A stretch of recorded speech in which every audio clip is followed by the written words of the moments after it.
Dia tidak mahu mendekati hidangan yang ada. Dia tak nak makan. Bila tengok-tengok, oh ayam, dia tak nak makan. Ya. Maka Abu Musa berkata kepadanya, kemarilah aku melihat Rasulullah sallallahu alaihi wasallam makan daging ayam. Orang itu menjawab, sungguh aku melihat ayam memakan sesuatu yang aku benci. Kata dia, ayam ni makan macam-macam. Ya. Jadi dia pernah tengok ayam ni makan benda tak elok. Maka dia pun bersumpah untuk tidak makan selama-lamanya.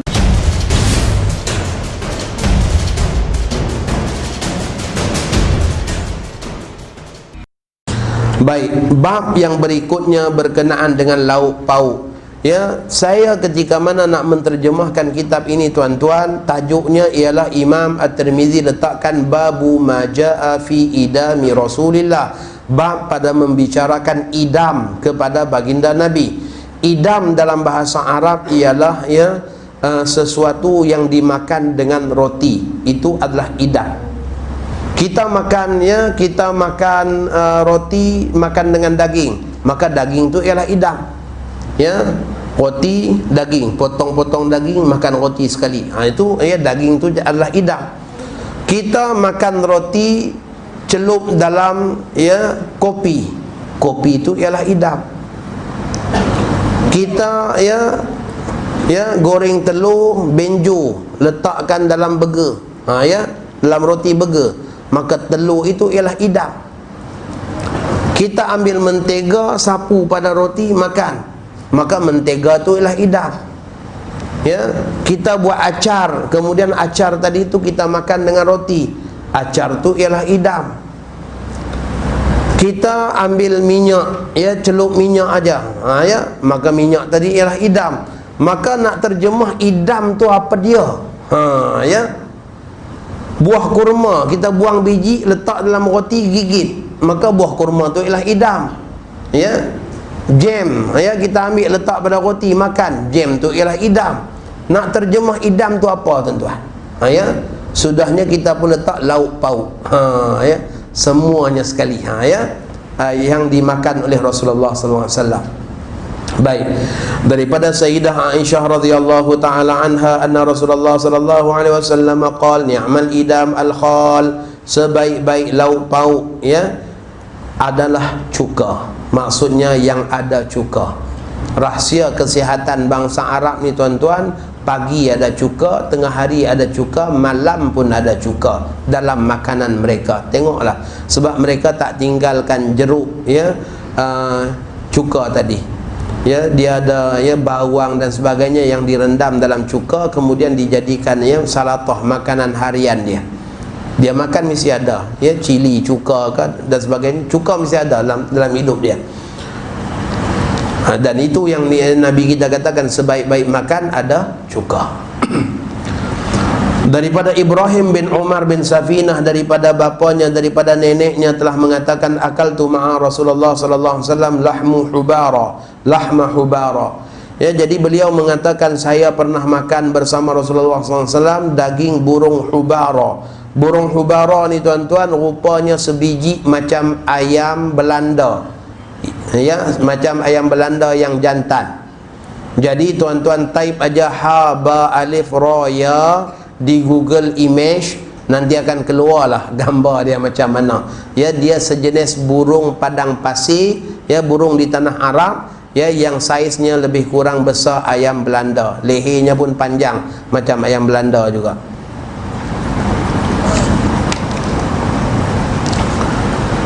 Baik, daripada Zahdam Al-Jarmi katanya, kami bersama dengan Abu Musa Al-Ash'ari. Qala faqaddama ta'amahu wa qaddama fi ta'amihi lahma dajajin wa fil qaumi rajulun min bani Taimillah ahmaru ka'annahu maula. Jadi kata beliau, lalu dihidangkan akan makanan kepada Abu Musa dan juga hadirin. Dia menghidangkan makanan, termasuklah daging ayam. Dalam hidangan tadi itu ada hidangan daging ayam. Baru tadi kita belasah ayam tadi. Di antara orang yang hadir ada seorang lelaki daripada Bani Taimillah, kulitnya kemerahan dan kelihatan seperti orang asing. Dia tidak mahu mendekati hidangan yang ada. Dia tak nak makan. Bila tengok-tengok, oh ayam, dia tak nak makan. Ya. Maka Abu Musa berkata kepadanya, kemarilah aku melihat Rasulullah SAW makan daging ayam. Orang itu menjawab, sungguh aku melihat ayam memakan sesuatu yang aku benci. Kata dia, ayam ni makan macam-macam. Ya. Jadi dia pernah tengok ayam ni makan benda tak elok. Maka dia pun bersumpah untuk tidak makan selama-lamanya. Namun dalam riwayat yang lain, Abu Musa suruh dia makan juga, yang akhirnya dia makan. Ya. Jadi ini tuan-tuan, ya, saat kita makan ayam, jangan ingat makan ayam aja, tapi ingat kekasih kita Nabi Muhammad pun makan ayam. Barulah pada ketika itu kita buat dengan sayang. Ya, buat dengan kasih sayang, teringat pada Nabi. Ya, saat kita makan ayam tadi tu. Ya. Jadi orang tadi itu sebenarnya dia bersumpah dengan sumpah yang dikatakan nazrul lajjaj, nazar orang serik. Ya, sumpah ni ulama mengatakan ada tiga. Nazar tu ada tiga. Yang pertama ialah nazar sunnah, nazar untuk mendekatkan kita kepada Allah, tanda kita mensyukuri rezeki pemberian Allah sesudah kita dapat pemberian baru kita bernazar. Contohnya seperti kita kata, alhamdulillah anak saya lulus dengan berjayanya dalam peperiksaan SPM, maka saya bernazar nak pergi umrah, ya, seluruh keluarga saya, anak beranak saya nak pergi umrah. Maka pada ketika itu nazar tadi itu dikatakan nazar sunnah, nazar yang mendekatkan kita kepada Allah, tanda kita nak menzahirkan rasa syukur kepada Allah. Yang kedua nazar namanya nazar orang bakhil. Nabi kita katakan nazar tak terkeluar kecuali daripada sebakhil-bakhil manusia. Nazar bakhil macam mana? Nazar bakhil ialah kita bernazar dulu, kalau kita dapat baru kita buat. Ya, tuan-tuan minta tolong doakan supaya saya menang masuk pencalonan nanti. Kalau saya menang, kita besarkan masjid ni sekali ganda. Kalau menang, saya bernazar, kata dia. Ya. Tapi kalau tak menang, langsung tak buat. Maksudnya itu orang yang tawar-menawar dengan Allah. Nazar macam tu nazar bakhil. Ya. Yang ketiganya ialah nazar lajaj, nazar orang serik. Sebab dia tengok ayam makan benda yang kotor, maka dia bersumpah takkan makan ayam. Itu nazar serik. Nazar bakhil dan juga nazar sunnah tadi itu tak boleh dibatalkan, hendaklah diteruskan dan ditunaikan apabila, ya, kita bernazar. Tetapi kalau dengan nazar lajaj boleh dibatalkan. Ya, dia dah bernazar tak nak makan ayam, bersumpah demi Allah takkan makan ayam. Tiba-tiba pergi majlis resepsi perkahwinan, tengok ayam Belanda dipanggang tu, dia punya cantik. Oh, dah nazar tak nak makan ayam, tapi teringin pula nak makan. Makan aja. Ya. Nanti bayar balik kifarat sumpah, puasa 3 hari. Ya. Puasa 3 hari ataupun bagi makan 10 orang miskin. Duduk sebelah menyebelah dengan rumah suami isteri yang selalu bergaduh. Anak muda ni tengok hari-hari bergaduh, balik bekerja aja penat-penat, tengok Masya Allah, terkejut tengok isteri sedang pijak suami. Masya Allah, kata dia, demi Allah kalau macam ni aku tak kahwin, kata dia. Ya, aku sumpah takkan kahwin, kata dia. Ya, maka bersumpah tak nak kahwin. Ya, kemudian tak lama sudah tu pindah pergi duduk tempat lain pula. Tengok pasangan suami isteri bahagia. Ya, balik rumah isteri sambut, anak-anak nampak comel-comel gembira. Oh, rasa seronok pula kalau kahwin. Tapi dah bernazar tak nak kahwin. Ya, dah bersumpah dah. Batalkan aja sumpah tu. Ya, itu namanya nazar orang serik yang boleh dibatalkan. Jadi sebab itulah Sayyidina Abu Musa Al-Ash'ari suruh orang tadi makan juga, sebab bimbang dia benci pada salah satu daripada perkara yang pernah dilakukan oleh Rasulullah sallallahu alaihi wasallam. Daripada Abi Asid katanya, qala Rasulullah sallallahu alaihi wasallam, kulu zita waddahinu bih fa innahu min syajaratin mubarakah. Makanlah minyak zaitun. Cuba tengok bahasa Nabi kita kata kulu, makan. Nabi tak kata ishrabu, minum. Ya, Nabi kata makan minyak zaitun. Ulama mengatakan hadis ini menunjukkan kepada kita bahawa ya, yang dituntut pada minyak zaitun tadi itu ialah kita memasukkan minyak zaitun pada masakan-masakan kita. Bakar roti, letak minyak zaitun. Nak tumis, letakkan minyak zaitun. Itu baru maksud makan minyak zaitun. Ini tu dia pergi bantai satu sudu pagi, satu sudu petang. Ya. Itu minum minyak zaitun. Ya. Bukan makan. Hadis kata makan, bukan minum. Maksudnya minyak zaitun ni diletakkan pada, ya, pada makanan kita. Ya. Kena pula ambil minyak zaitun yang tak berkualiti, gatal rengkung punya lama. Ya. Tak boleh ceramah tuan-tuan seminggu. Sebab apa? Ya. Gatal rengkung dia. Ya. Halkum gatal. Sesungguhnya minyak zaitun itu daripada tumbuhan yang diberkati. Ya. Pokok yang ada keberkatan. Sebab apa? Allah sebut dalam Quran, syajaratin mubarakatin zaitunah, pohon yang penuh dengan keberkatan, pohon zaitun.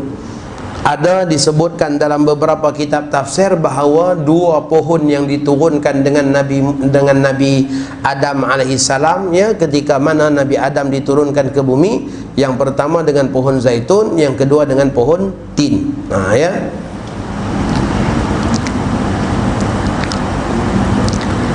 Daripada Sayyidina Anas bin Malik radhiyallahu taala anhu, katanya, kana Nabi sallallahu alaihi wasallam yu'jibuhu ad-dubba fa utiya bi ta'amin aw du'iya lahu faja'altu atatabba'uhu fa adha'ahu baina yaday lima a'lamu annahu yuhibbuh.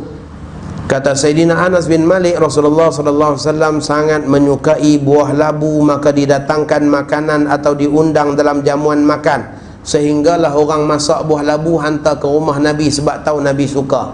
Ataupun orang masak di rumah pergi bisik jemput Nabi datang makan di rumah. Sebab apa? Tahu Nabi suka makan buah labu. Labu yang dimaksudkan ni tuan-tuan, labu yang kuning tu. Ya. Ya, labu yang kuning tu. Ya, yang orang putih dok buat malam Halloween tu. Ya. Mana-mana yang ada hubung kait dengan Nabi Muhammad, maka mereka bawa imej yang kurang baik.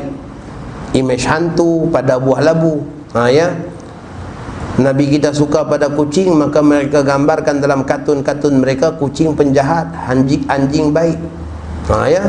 Daripada awal, ya, mereka dah buat, ya, buat cara yang halus, ya, untuk menjauhkan kita daripada apa yang disukai oleh Rasulullah sallallahu alaihi wasallam. Jadi kata Sayyidina Anas, aku selalu mengikuti baginda sallallahu alaihi wasallam, maka aku meletakkan buah labu itu di hadapan baginda kerana aku tahu baginda amat menyukainya. Daripada Sayyidah Aisyah radhiyallahu taala anha, katanya, kana Nabi sallallahu alaihi wasallam yuhibbul halawa wal asal. Nabi kita menyukai, ya, manisan dan juga madu. Nabi suka makan makanan-makanan manis, ya, halwa, manisan-manisan. Tuan-tuan, kalau masuk aja musim Rabiul Awal ni, kalau kita pergi negara Arab, Masya Allah, kedai-kedai manisan, ya, akan berada penuh di tepi-tepi jalan. Akan dinaikkan khemah-khemah jual macam-macam aneka manisan yang kita hanya jumpa musim Maulid Nabi. Sebab orang Arab ni, Masya Allah, dia suka beli manisan-manisan, dia hantar pada jiran-jiran dia sempena sambut Maulid. Ya, jadi, ya, kemeriahan sambutan Maulid tu di negara Arab kita nampak di situ. Yang pertama, tanglung-tanglung besar dengan ya, replika Masjid Nabawi yang bergantungan di tengah-tengah bangunan jalan raya dan sebagainya. Yang kedua dengan, ya, kedai-kedai manisan sepanjang jalan, ya, di kota-kota dan juga di desa-desa, semuanya ada. Masing-masing beli sekilo hantar ke jiran tetangga. Masya Allah. Hatta pada orang-orang Kristian pun mereka hantar. Bahkan orang Kristian pun sama juga, beli juga manisan, hantar pada orang Islam, ucap juga selamat Maulid Nabi, la ilaha illallah. Ya, di Mesir macam tu tuan-tuan. Ya, saya pernah duduk di Saint Teresa. Saint Teresa ni, ya, Muslim hanya, ya, 27% saja. Selebihnya, ya, Kristian. Masya Allah. Kita duduk ni, ya, sewa rumah di kawasan Kristian, ketuk pintu dia, selamat sambut Maulid Nabi, bagi satu bekah kita. Ya. Sampai macam tu harmoninya mereka, ya, di negara Arab, ya, terutamanya di Mesir. Daripada Abdullah bin Al-Haris katanya, kami makan bersama Rasulullah sallallahu alaihi wasallam syiwa'an fil masjid, daging bakar di dalam masjid. Masya Allah, mereka makan daging bakar dalam masjid. Bermaksud kepada kita bahawa hukum makan dalam masjid, kata para ulama, adalah harus selama mana tidak mengotorkan masjid, hukumnya adalah harus. Yang kedua, hadis ini kata para ulama adalah ketika mana musim-musim i'tikaf. Nabi kita beriktikaf di masjid, hatta dengan makan makanan pun dihidangkan di masjid. Baik, daripada Abi Hurairah radhiyallahu taala anhu katanya, utiyan Nabi sallallahu alaihi wasallam bilahmin, didatangkan kepada Nabi sallallahu alaihi wasallam akan hidangan daging. Farufi'a ilaihi zira', maka diangkat bahagian zira'. Zira' ni tuan-tuan ialah bahagian lengan kambing yang bersambung dengan peha. Kalau ayam kita panggil drumstick, kalau kambing pun bahagian yang macam tu lah juga, yang bersambung dengan peha besar. Itu nama dia zira', lengan kambing. Maka dihidangkan bahagian zira' kepada baginda sallallahu alaihi wasallam kerana baginda sangat menyukai bahagian itu. Nabi kita mengambil dan menggigitnya. Daripada Abi Ubaidah Al-Jarrah radhiyallahu taala anhu katanya, tabakhtu lin Nabi sallallahu alaihi wasallam qidra, saya masak untuk Rasulullah sallallahu alaihi wasallam satu periuk. Wa qad kana yu'jibuhu zira', dan para sahabat tahu Nabi kita sangat menyukai bahagian zira'. Fanawaltuhu zira', maka aku pun mengangkatkan bahagian zira' kepada Nabi. Mungkin sekali angkat dua ataupun sekali angkat tiga, maka diangkat zira' kepada baginda. Kemudian Nabi kita mengatakan, nawilni zira', ambilkan lagi zira', maka dia ambil lagi. Kemudian baginda mengatakan, ambilkan lagi zira', maka dia ambil lagi. Kemudian Nabi kita kata, ambilkan zira', maka Abu Ubaidah pun rasa heran, sebab dia sembelih seekor kambing aja. Kambing ada 4 kaki, tiba-tiba yang diangkat ni dah lebih, maka dia pun tanya, ya Rasulullah, sebenarnya kambing ada berapa kaki? Sebenarnya kambing ada berapa kaki? Disebabkan yang diangkat tu dah berlebihan. Maka Nabi kita mengatakan, demi Allah, andai kata engkau diam tak bertanya, pasti engkau akan dapat mengambilnya selama mana aku meminta.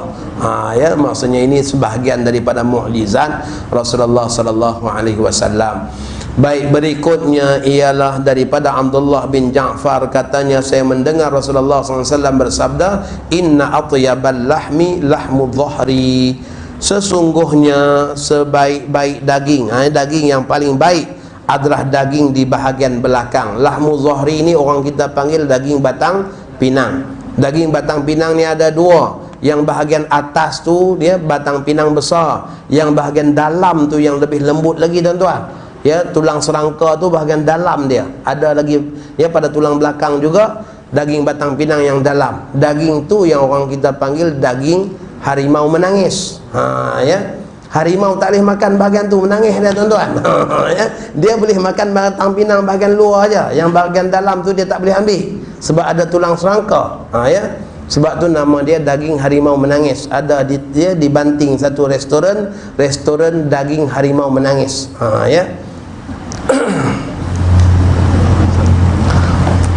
Jadi daging yang paling baik Nabi kita kata daging bahagian belakang. Ni tuan-tuan, kalau terjemahan Indon mesti daging punggung dia kata. Zahri itu terjemahan Indon punggung. Baik, daripada Ummi Hani beliau mengatakan, dakhala alayya Nabi sallallahu alaihi wasallam, telah masuk kepadaku Nabi sallallahu alaihi wasallam. Nabi kita datang berziarah. Faqala a'indaka syai', kamu ada tak makanan? Faqultu la illa khubzun yabisun wa khal, maka kata beliau hanya ada roti kering dan juga cuka saja, makanan tak ada. Maka Nabi kita katakan, hidangkan, ma'afqara baitun min udumin fihi khal, taklah dikatakan rumah yang tak ada idam selama mana ada cuka. Masya Allah tuan-tuan, sebenarnya ini menggambarkan akhlak dan kepribadian hebat Nabi Muhammad. Tak nak kecewakan Ummu Hani yang hanya ada roti dan cuka. Kalaulah Ummu Hani ada madu pada ketika itu, sudah semestinya cicah roti dengan madu itu lebih sedap. Ya, ini cicah cuka tuan-tuan, roti kering cicah cuka. Ini hanyalah nak gambarkan betapa hebat akhlak dan kepribadian Nabi kita tuan-tuan. Tak kecewakan orang lain, ya, tak menyebabkan orang lain berkecil hati, ya, bahkan ya Nabi kita puji lagi, tak dikatakan rumah yang tak ada idam selama mana ada cuka. Tuan-tuan balik nanti ambil roti kering, tuang sikit cuka, cicah, tengok tuan-tuan gigit. Kalau sayang Nabi menangis kita. Ya, kalau sayang Nabi menangis. Saya buat, ya, saya buat, saya minta kawan-kawan balik pakat buat, cuba rasa tengok. Ya, kita akan tahu bahawa roti itu kita takkan rasa sedap mana dengan cicah cuka, tapi macam mana indahnya akhlak Nabi, ya, baginda, ya, tetap menghiburkan hati Ummu Hani radhiyallahu taala anhu. Kerana itu sahaja makanan yang ada di rumah Ummu Hani pada ketika itu. Kita ambil, kita cicah, kita gigit tuan-tuan, kita hayati, ya, indahnya akhlak baginda, insya-Allah kita menangis tuan-tuan. Ya, dan tangisan itu ialah tangisan kerinduan, tangisan kasih sayang, ya, dan tangisan rasa hiba, ya, dengan, ya, pengorbanan besar daripada kekasih kita. Baik, berikutnya daripada Abi Musa Al-Ash'ari, daripada baginda Nabi sallallahu alaihi wasallam, Nabi kita mengatakan fadlu Aisyah 'ala nisa'i ka fadli saridi 'ala sa'iri ta'am. Kelebihan Aisyah atas wanita-wanita lain adalah seperti keutamaan sarid, ya, bubur yang dibuat dari roti yang dicampur dengan daging dan berkuah, ya, dibandingkan dengan makanan lain. Ya, sarid ni hanyalah makanan keistimewaan bangsa Arab pada ketika itu, yang hanya hidangan pada majlis-majlis besar saja. Ya, dalam majlis-majlis tertentu sarid ni makanan paling istimewa, ya, hanya sesekali aja dapat makan. Maka begitulah, ya, Nabi kita katakan keutamaan Sayyidah Aisyah. Baik, daripada Abi Hurairah radhiyallahu taala anhu bahawa beliau melihat Rasulullah sallallahu alaihi wasallam berwudu sesudah Nabi kita makan keju, ya. Kemudian beliau melihat pula baginda sallallahu alaihi wasallam makan, ya, bahagian bahu kambing. Lalu baginda solat tanpa berwudu. Ya, ini nak maklumkan kepada kita berkenaan dengan hujah dalam mazhab Syafi'i bahawa memakan sesuatu yang disentuh oleh api itu tidak membatalkan wudu, sebagaimana ada pandangan daripada mazhab lain yang mengatakan makan sesuatu yang disentuh oleh api membatalkan wudu. Daripada Anas bin Malik radhiyallahu taala anhu, beliau mengatakan aulama Rasulullah sallallahu alaihi wasallam ala Safiyah bitamrin wa suwai. Rasulullah sallallahu alaihi wasallam ketika mana Nabi kita mengahwini Safiyah, baginda sallallahu alaihi wasallam mengadakan majlis resepsi perkahwinan, yang menghidangkan makanan kurma dan, ya, makan yang diperbuat daripada tepung, maksudnya sejenis bubur tepung. Daripada Jabir bin Abdullah radhiyallahu taala anhu katanya atana an-nabiy sallallahu alaihi wasallam fi manzilina فذبحنا له شاة فقال كأنهم علموا أننا نحب اللحم وفي الحديث قصة. Daripada Sayyidina Jabir bin Abdullah radhiyallahu taala anhu, beliau menyatakan bahawa Rasulullah SAW telah datang ke rumah kami, maka kami menyembelih daging baginya seekor kambing. Maka baginda berkata seolah-olah mereka mengetahui bahawa kami suka makan daging. Dalam hadis ini kisah. Kisahnya macam mana tuan-tuan? Ia berlaku pada musim yang amat sejuk, makanan sangat berkurangan, ketika mana para sahabat sedang gotong royong menggali parit untuk persiapan peperangan Khandaq. Maka para sahabat yang amatnya lapar dan kebuluran pada ketika itu mengadu dengan baginda Nabi kerana mereka tersangat lapar, sehingga mereka mengangkat baju-baju mereka menunjukkan adanya batu besar yang mereka ikat pada perut untuk mengejapkan perut mereka agar tidak keroncong masuk angin, agar, ya, mereka mampu untuk, ya, teruskan penggalian. Tapi para sahabat semua dah tak bermaya. Maka pada ketika itu Rasulullah sallallahu alaihi wasallam, ya, Nabi kita dengar aduan daripada para sahabat, namun Nabi kita juga angkat baju, kelihatan ada dua batu di perut Nabi kita. Maksudnya Nabi kita lebih lapar daripada mereka. Ya, baginda sallallahu alaihi wasallam terus menggali.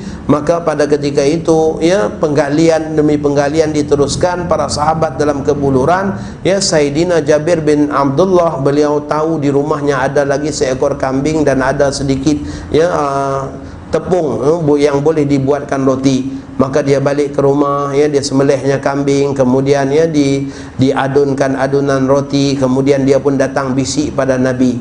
Ya, kata dia, ya Rasulullah, ada sedikit hidangan di rumah. Ya, tujuan dia adalah nak jemput Nabi dan beberapa orang sahaja, kerana makanan yang sedikit tadi pasti takkan cukup. Ya. Maka baginda sallallahu alaihi wasallam pesan kepada Jabir, jangan buat apa-apa sampai tangan aku sendiri yang menyentuh dua makanan yang disediakan. Nabi kita jemput seluruh para sahabat yang ada. Ada riwayat kata lebih daripada 500, ada riwayat kata 1000. Ya, mereka yang ada datang rumah Jabir bin Abdullah. Maka pada ketika itu Nabi kita sendiri yang bantu keluarga Jabir untuk bakar kambing dan juga untuk sediakan roti. Tuan-tuan, Nabi kita lebih lapar daripada mereka. Dalam hak Allah, Nabi kita utamakan hak Allah, sehingga sahabat minta hentikan penggalian, Nabi kita tetap gali. Sebab itu hak Allah. Walaupun Nabi kita lebih lapar daripada para sahabat, Nabi kita tak sanggup berhenti. Sebab itu hak Allah. Tetapi ketika mana hidangkan makanan, itu merupakan perkara harus dalam makan. Maka pada ketika itu Nabi kita lebih utamakan orang lain daripada hak diri sendiri. Ya, maka diperintahkan supaya dihidangkan. Nabi kita bantu bakar rotinya, Nabi kita bantu bakar dagingnya. Ya, sehinggalah seluruh sahabat yang ada dah makan, barulah Nabi kita makan. Masya Allah. Macam mana mereka tak tumpah kasih, rindu, sayang dan cinta dengan belai kasih baginda, tuan-tuan. Ya, macam mana mereka tak tumpah kasih dengan rindu dan cinta pada baginda. Hatta dengan makan mereka pun Nabi kita yang sajikan, dalam hal keadaan baginda lebih lapar daripada mereka. Ya, itu yang menyebabkan Masya Allah tautan hati mereka sangat kuat dengan Nabi SAW. Ya, itu salah satu daripada mukjizat Rasulullah SAW, sehingga makanan yang sedikit menjadi banyak berkat pemberian Allah Subhanahu wa taala. Itulah kisah yang ada dalam hadis tersebut. Daripada Ummul Munzir radhiyallahu taala anhu telah mengatakan, dakhala alayya Rasulullah sallallahu alaihi wasallam wa ma'ahu Aliun wa lana dawalin mu'allaqatun.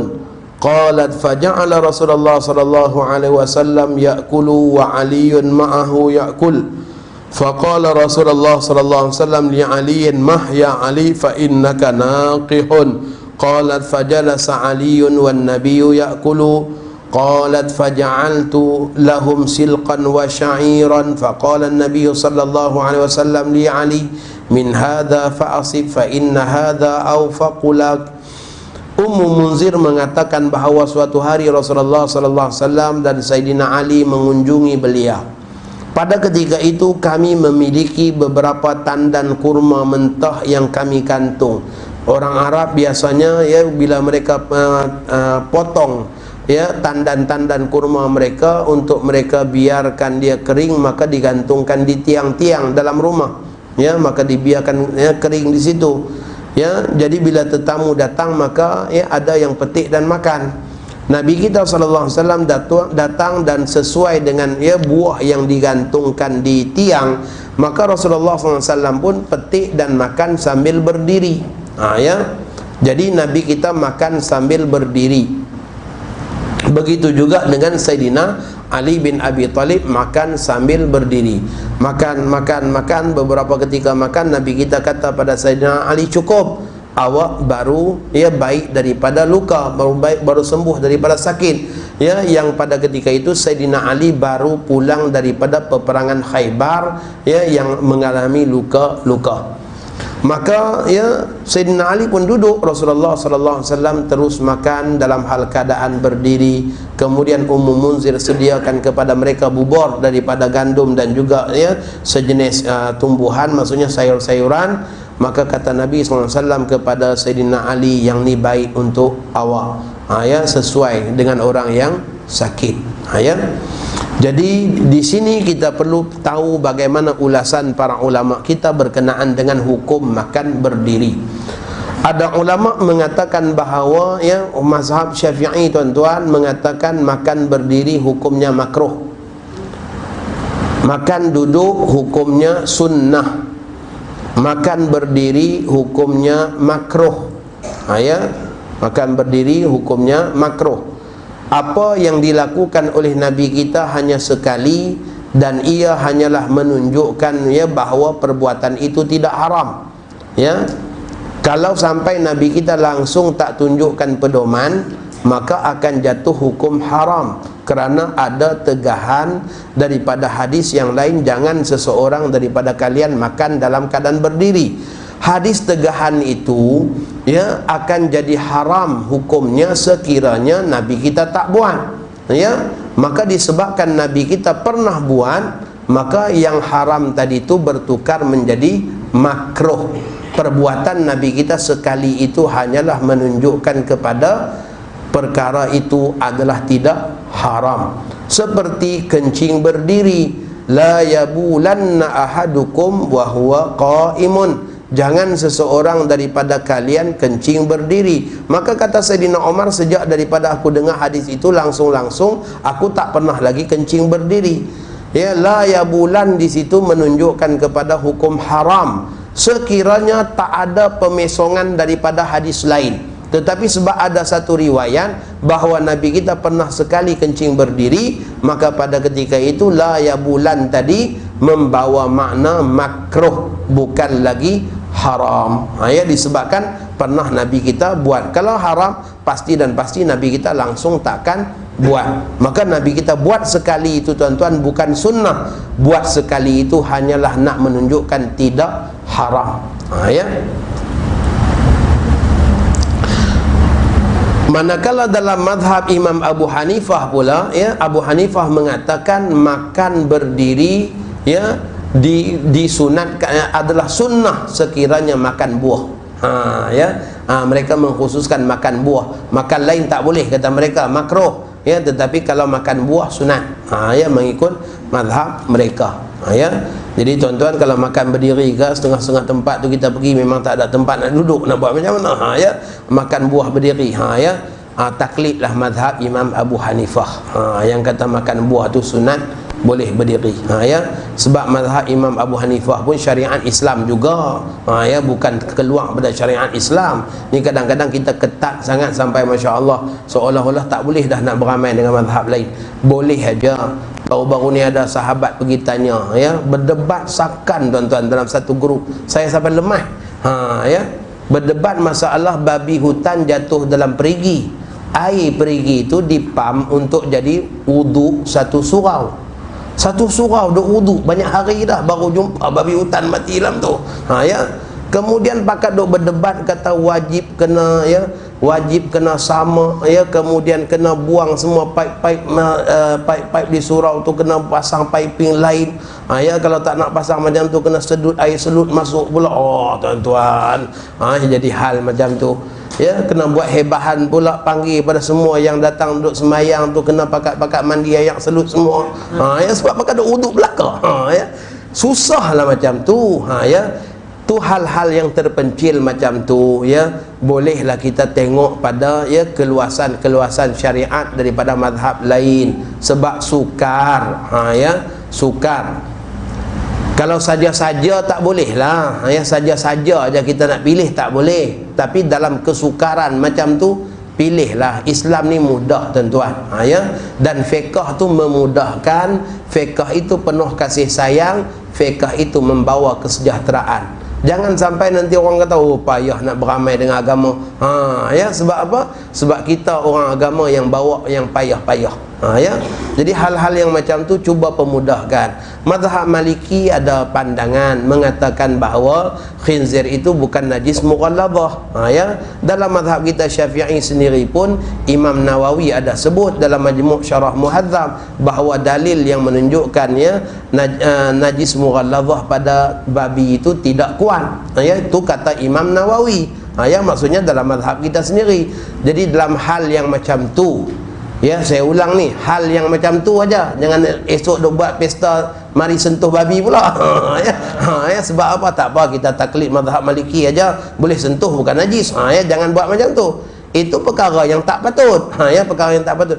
Ni dalam hal yang dah tak boleh nak elak. Ada nak pergi satu kampung untuk mandi yang absolut pula.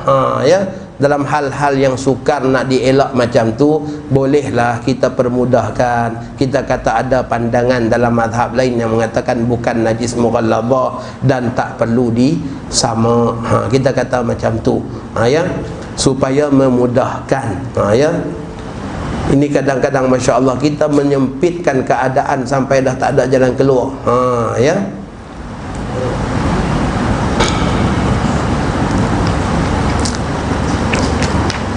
Baik, hadis yang berikutnya daripada Sayyidah Aisyah Ummul Mukminin radhiyallahu taala anha qalat kana an-nabiy sallallahu alaihi wasallam ya'tini fayaqulu a'indaka ghada'un fa aqulu la qalat fayaqulu inni sha'imun qalat fa atani yawman fa qultu ya Rasulullah innahu uhdiyat lana hadiyah qala wa ma hiya qultu haisun qala ama inni asbahtu sha'iman qalat summa akala. Sayyidah Aisyah radhiyallahu taala anha mengatakan Rasulullah SAW telah datang kepadaku lalu berkata, adakah ada apa-apa yang boleh dimakan tengah hari ini? Maka lalu aku berkata tiada. Aisyah kata belum sedia lagi. Maka Aisyah berkata Rasulullah bersabda, kalau begitu aku berpuasa. Tuan-tuan tengok lafaz inni shaimun. Ya, inni shaimun tu lafaz aku berpuasa. Maka ulama Syafi'iyah mengatakan ini di antara dalil adanya talafuz bin niat, adanya ucapan lafaz niat. Ya, niat itu di hati, tapi kenapa Nabi kita sebut inni shaimun, aku berpuasa pada ketika itu sesuai dengan waktunya, ya, sesuai dengan keadaannya. Sebab dah tak ada makanan, maka Nabi kita kata aku berpuasa. Maka ulama mengatakan ini dalil yang menunjukkan bahawa bolehnya ada usolli, nawaitu dan sebagainya. Sebab Nabi kita pernah melafazkan niat aku berpuasa. Ya.